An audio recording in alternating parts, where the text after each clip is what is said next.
There is a saying that goes thus: if you fail to build up your children, you will suffer when they begin to scatter. Another saying goes, we educate the head, but we train the heart. It is very crucial to shape a child's character and values. Without proper character development, even intellectual brilliance can be misused or lead to negative outcomes. I'll be sharing a true life story of a young man. 32 years ago, in the eastern part of Nigeria, specifically a village in Ohafia State, popularly called Ohafia, there lived two young lovers whose joy knew no bounds as they gave birth to a bouncing baby boy. I will withhold his real name for the purpose of this video and call him DK. DK's parents loved him so much and gave their all to him. As the days went by, he grew up in wisdom and stature. DK's parents introduced him to church, where he started learning how to play the drums at a tender age. The book of 1 Peter 1 verse 7 states, your faith will be like gold that has to be tested in a fire.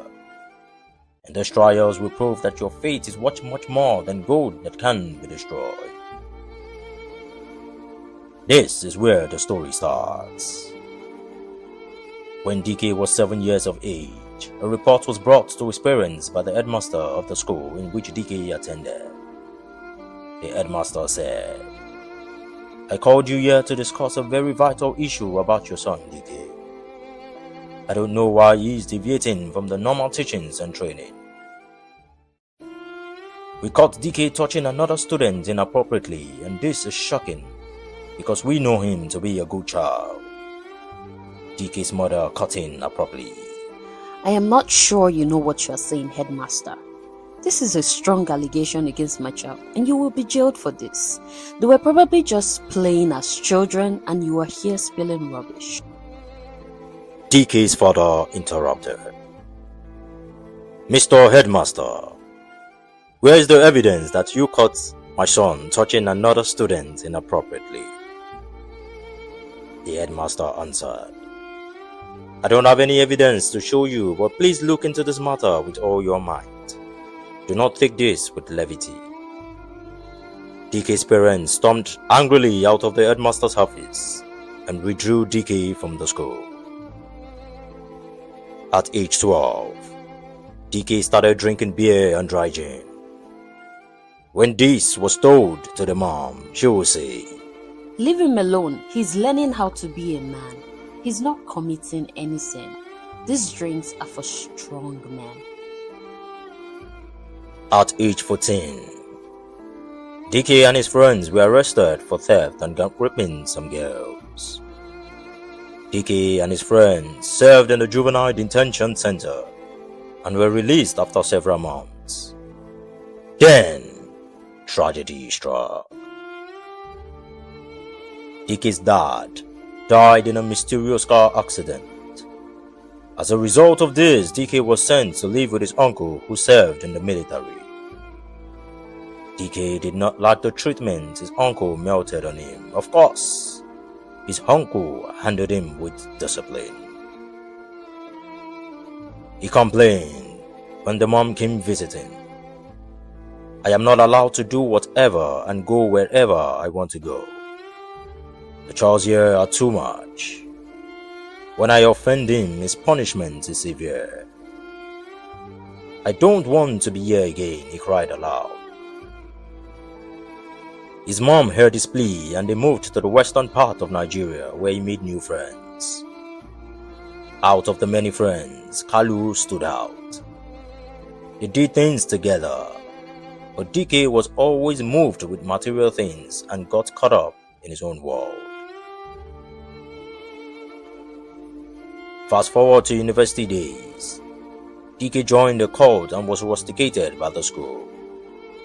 He became a street urchin. He took different kinds of hard drugs. He lost his sanity.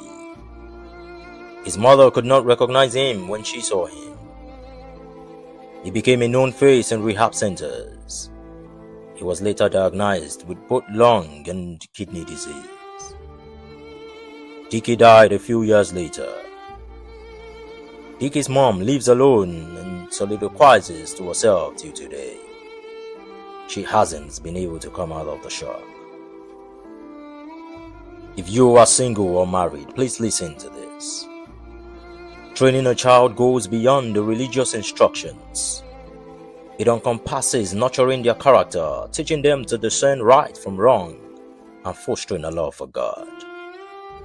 Also, show them how to live a life pleasing to God through examples and guidance with the hope that these lessons will stay with them throughout their lives. If you don't train your child, outsiders will help you too. If we want a better family, society, and nation, it starts with you, and it starts now. If you are not living the way you want your children to see you, please have a change of heart and behavior. It is not too late. Do not allow packaging become your coffin. That's all for today's story. But get ready, because another interesting story is coming your way. Do not forget to subscribe. Kindly hit the notification bell so you don't miss it. Until next time, bye.